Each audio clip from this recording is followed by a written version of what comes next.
Dear student, मैं एक बार फिर आप सबों का स्वागत करता हूं। इस तरीके बहुत सारे टॉपिक डिस्कस हुए और क्वेश्चन आंसर भी सेशन हमारे लिए इम्पोर्टेंट है आपके रिवीजन के लिए कि आपने कितना समझा। इसके पहले भी एक सेशन रहा था रिवीजन का और फिर एक दूसरा सेशन आपके पास है। ये मौर्य एम्पायर से रिलेटेड क्वेश्चन है जिसमें कि ऑब्जेक्टिव वन लाइनर टाइप भी है, कुछ कॉन्सेप्चुअल क्वेश्चन भी है। अ, बच्चों यहाँ ये रहता है ध्यान कि जनरली वन लाइनर में भी आप गलतियां कर देते हो क्योंकि बहुत ही ज़्यादा आप ओवर कॉन्फिडेंस होते हो, ठीक है? यहाँ पर इन बातों का ध्यान रखना है कि हर क्वेश्चन को बड़े ही आराम से पढ़ना है और उसके बाद आंसर करना है। दैट मीन्स जो क्वेश्चन जितना ईज़ी लगे, उसको तुरंत आपको आंसर नहीं करना है, थोड़ा-सा उस पे भी समय लेना है। तो मौर्यन एम्पायर से रिलेटेड कुछ क्वेश्चन्स हैं बच्चों, मुझे उम्मीद है आई होप दैट कि you and all enjoy with these questions or attempting all in very well manner. Okay, first easy question में the capital of Maurya Empire during Ashoka reign was।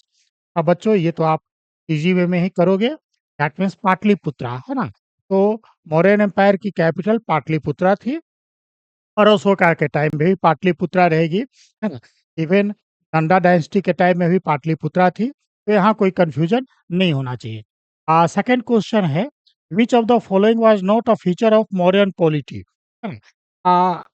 Mauryan polity बच्चों जो राज व्यवस्था है, administration है, उसका कौन एक फीचर नहीं था, आपको ये समझना है। तो दैट मीन्स फर्स्ट ऑप्शन है espionage system, spy. Second decentralization village administration. Third option है standing army and fourth state control over economy. बच्चों क्वेश्चन देखकर आप आसानी से समझ गए होंगे, यहाँ पर आंसर होगा बी, यानी डिसेंट्रलाइज विलेज एडमिनिस्ट्रेशन। बच्चों डिसेंट्रलाइज विलेज एडमिनिस्ट्रेशन इस डायनेस्टी की विशेषता रही है, तो चोला डायनेस्टी की रही है, यहाँ मौर्य नहीं। मौर्य डायनेस्टी सेंट्रलाइज्ड एडमिनिस्ट्रेशन के लिए जाना जाता है।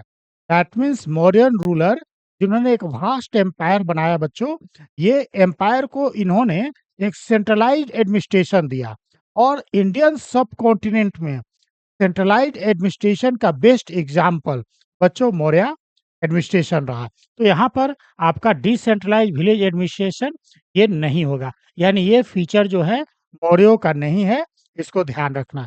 बच्चों मैंने कहा जैसे चोल एम्पायर का है तो वहां पे आप इसको कर सकते हैं, जब चोला आएगा तो दैट मीन्स यस, लेकिन मौर्य है तो नो। ठीक है, नेक्स्ट क्वेश्चन बच्चों, third question, the term dhamma used in Ashoka edict refers to. यहाँ पर क्या है बच्चों, आप इसे बड़ा इजी क्वेश्चन समझते हो और ये सोचते हो कि धम्मा चूंकि Ashok became a disciple of Buddhism, तो he may be है ना offering his tribute to teaching of Buddhism, or that is why you think that कि Dhamma refers to Buddhist teaching, but it is not true। बच्चों ये ध्यान रखना है कि धम्मा used for moral code for social harmony, यहाँ पर आपका आंसर सी सही होगा। धम्मा ना तो वैदिक रिचुअल है, ना बुद्धिस्ट टीचिंग है ना? और ना जैन कोड ऑफ कंडक्ट है, ये moral code for social harmony है। जिस तरह से अशोक अपने पिलर एडिक्ट में धम्मा को लेकर डेफिनेशन देता है, बताता है व्हाट इज धम्मा, और वहाँ वो इस रूप में प्रकट करता है कि obey social norms, that is Dhamma.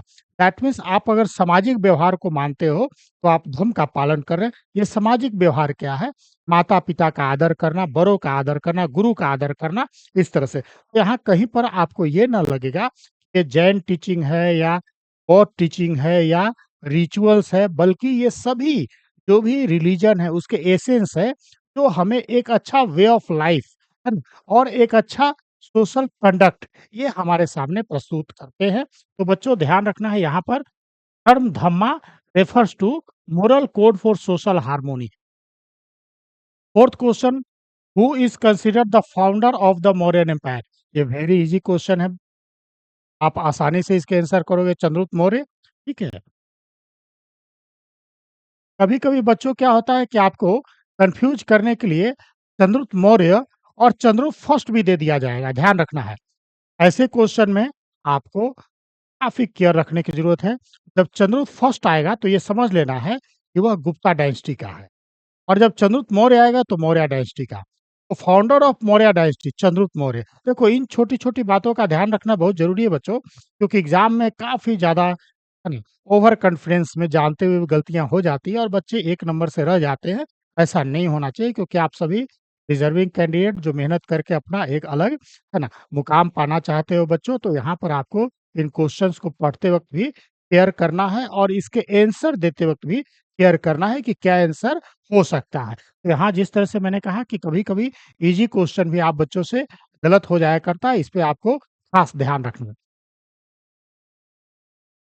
Next question, 5th question, which of the following city is not mention in Megasthenes indica?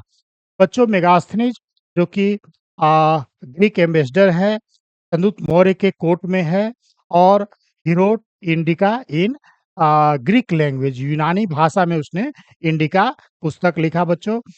यहाँ पर क्लियर है बच्चों, अगर आप लॉजिक लगा सपोज करो कि आपने ये कहीं नहीं पढ़ा हो, लेकिन लॉजिक लगाएंगे तो कहाँ वो रह रहा है, पाटलिपुत्रा में रह रहा है। तो यहाँ पर क्वेश्चन क्या है, city is not mention in Megasthenes indica, तो पाटलिपुत्रा तो होगा ही। दूसरा बच्चों, यहाँ पर तक्षशिला, तक्षशिला उस समय का एक फेमस शहर रहा है, ये भी होगा।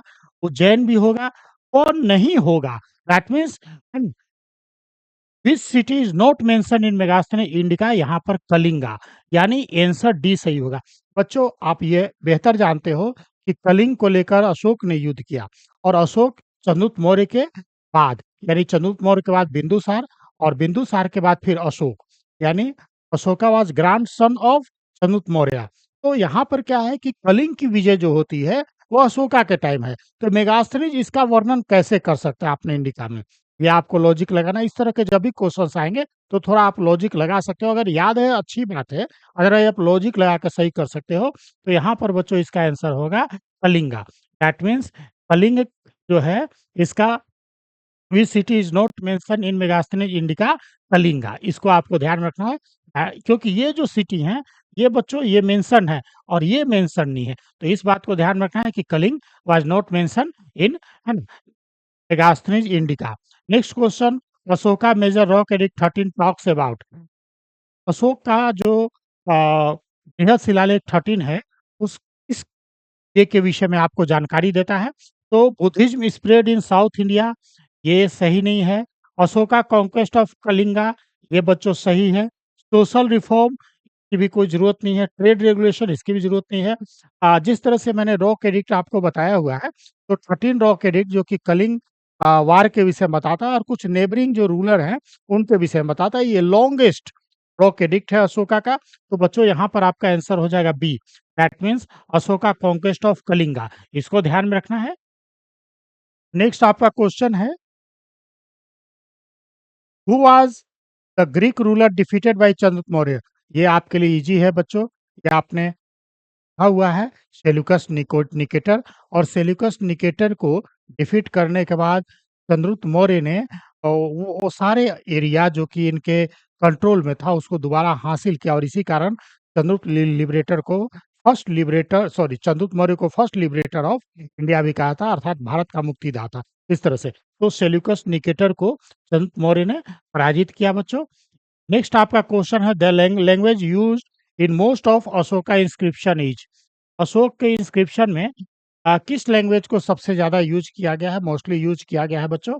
तो देखो अशोका के जो इंस्क्रिप्शन है उसमें बच्चों अ, ग्रीक लैंग्वेज भी है, अरमाइक भी है, प्राकृत भी है, ब्राह्मी भी है, ये सब हैं। लेकिन मोस्टली किसको किया गया है, तो प्राकृत। इस बात को ध्यान में रखना है, मोस्टली प्राकृत को किया गया है, इस बात को आप ध्यान रखेंगे। यहाँ पर आंसर प्राकृत हो जाएगा। Next question, the Ashoka edict वा which mention the name of 5 Greek king is. Ashoka के एडिक्ट में जो यूनानी शासक है उनके विषय में जानकारी किस एडिक्ट में है बच्चों? तो ये मैंने अभी भी कहा, रेक एडिक्ट, रॉक एडिक्ट 13। ये रॉक एडिक्ट 13 में जो नेबरिंग कंट्री हैं उनके जो रूलर है उनके विषय में जानकारी है।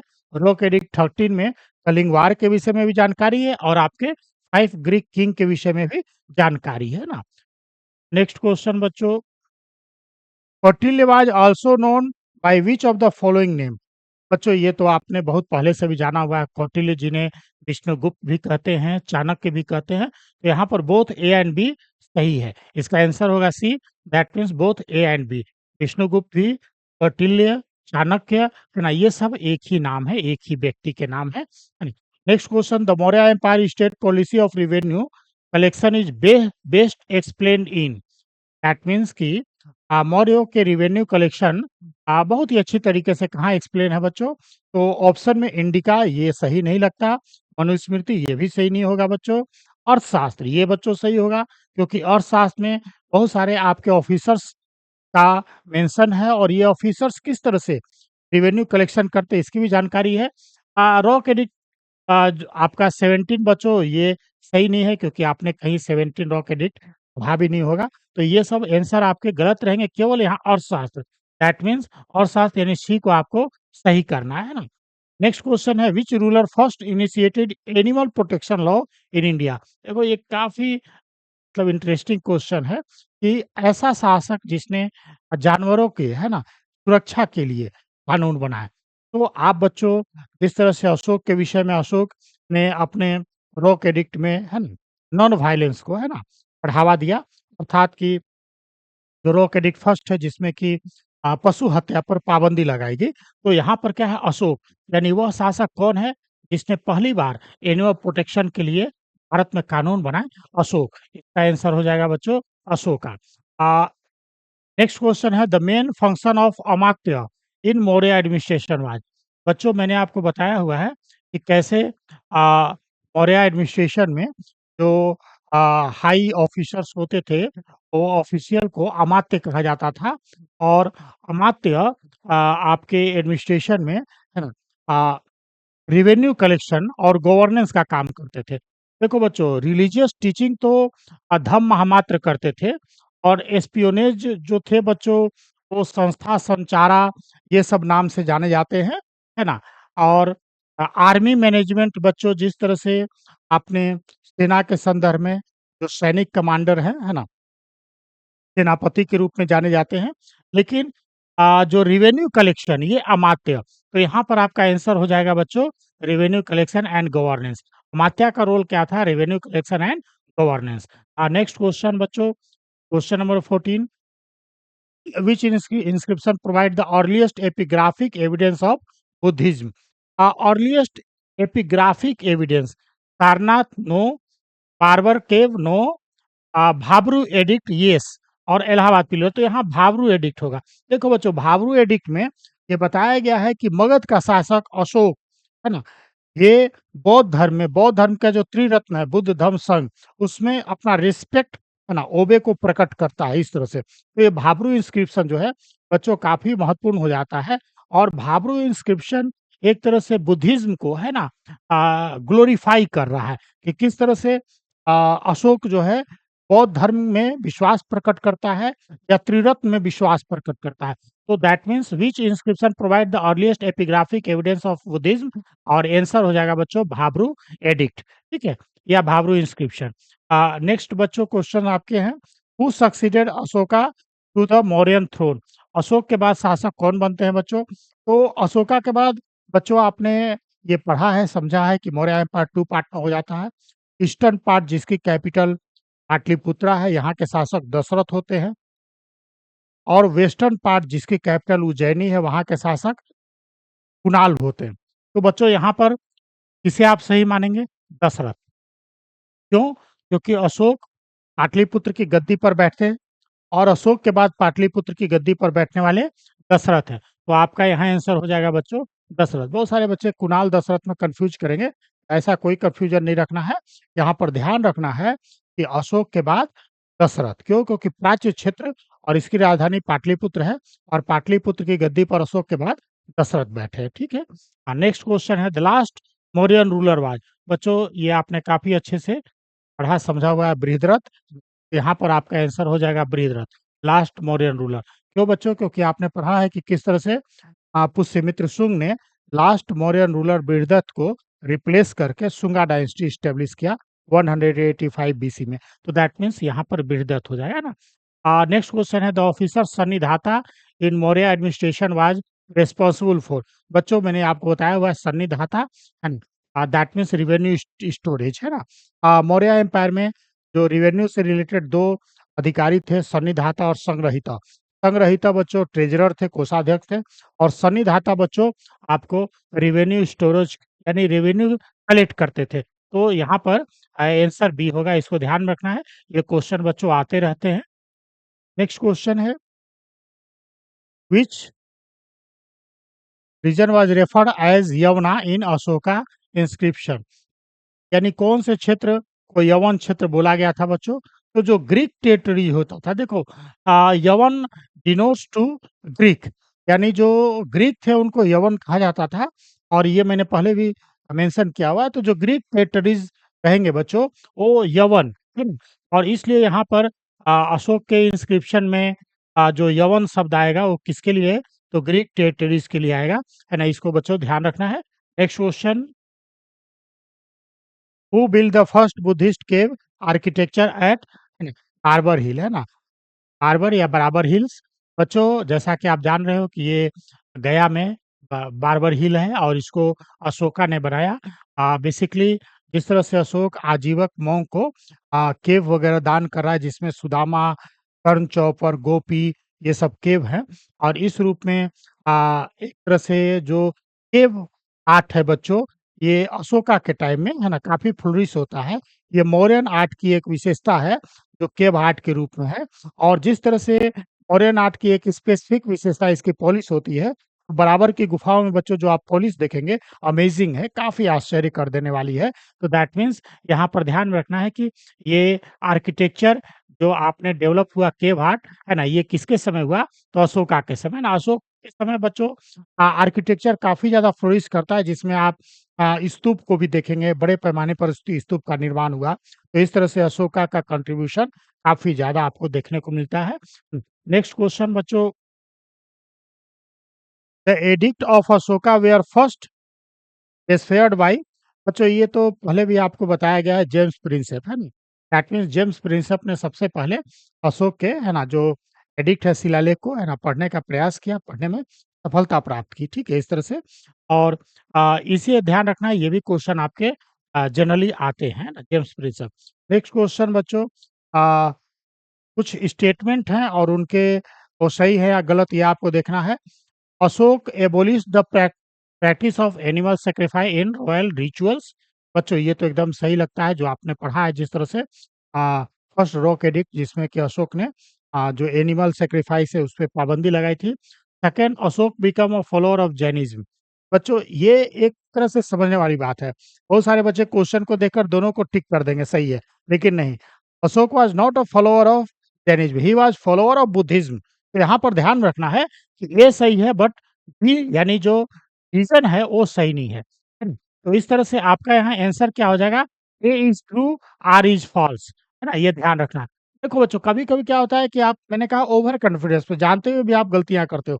इन बातों का ध्यान रखना। कहीं न कहीं कोई क्वेश्चन ऐसा है जहाँ आप, हो सकता है कि थोड़ी-सी असावधानी से आप फँस जाएँगे, गलत करेंगे।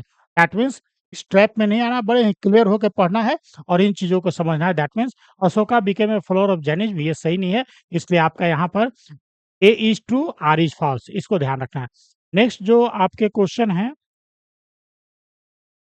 The Maurya empire had a strong network of spies. बच्चों ये तो एकदम सही है। तो मौर्यों जितनी जो एस्पियोनेज थी उतना डेवलप्ड, उतना कहीं नहीं देखने को मिलता है। संस्था के रूप में, संचारा के रूप में, वैदेहिक के रूप में, मतलब इनके हर तरफ जासूस थे। तो क्यों होंगे बच्चों ये जासूस? ये एडमिनिस्ट्रेशन को इफिशिएंट बनाने के लिए और साथ में प्रोविंशियल गवर्नर पे भी कंट्रोल करने के लिए, अर्थात कोई करप्शन ना हो, इन सबों को देखते हुए। तो यहाँ पर क्या है, इसका रीजन है, it was to monitor the conduct of provincial governance and subject. बच्चों यहाँ दोनों सही है, both A and R true, and R is correct explanation, ये भी सही है बच्चों। नेक्स्ट क्वेश्चन है, the decline of the Maurya empire was quick after Ashoka. Maurya empire का अशोक के बाद बड़ी तेजी से पतन हुआ बच्चों, ये एकदम सही बात है। इसके कारण क्या रहे हैं? Ashoka successor lack political and military skill, ये भी सही है बच्चों। अशोक के सक्सेसर को जो आपने पढ़ा है, वो अशोक की तरह न तो पॉलिटिकल स्किल था, न उनमें विजन थी, दैट मीन्स इस कारण जो है काफ़ी तेज़ी से ये मौर्य एम्पायर जो है डिक्लाइन हुआ। तो यहाँ पर both A and R true and R is the correct explanation. ठीक है बच्चों, इसको ध्यान रखना है। तो इस तरह से मौर्य से रिलेटेड जो आपके बच्चों क्वेश्चन्स हैं, वो कोशिश किए गए कि आपके एक तरह से रिवीजन का पार्ट होते हुए आप ज़्यादा से ज़्यादा बेहतर इसे कर सकें। इस तरह से और भी क्वेश्चन सेशन आएँगे बच्चों, और ये क्वेश्चन सेशन धीरे-धीरे बढ़ता चला जाएगा, जो आपके फास्ट रिवीजन के लिए ज़रूरी है, और साथ में आपको अपने आप को चेक करने के लिए भी ज़रूरी है कि आप कितना बच्चों समझ पा रहे हो, ठीक है? इसके बाद कुछ और टॉपिक भी आपको बच्चों बताए जाएँगे जो आपके कंटेंट से रिलेटेड है, जिससे कि आप और भी बेहतर, है ना? दैट मीन्स इस एग्ज़ाम के लिए प्रिपेयर हो सको। ठीक है बच्चों? Thank you. आज के लिए बच्चों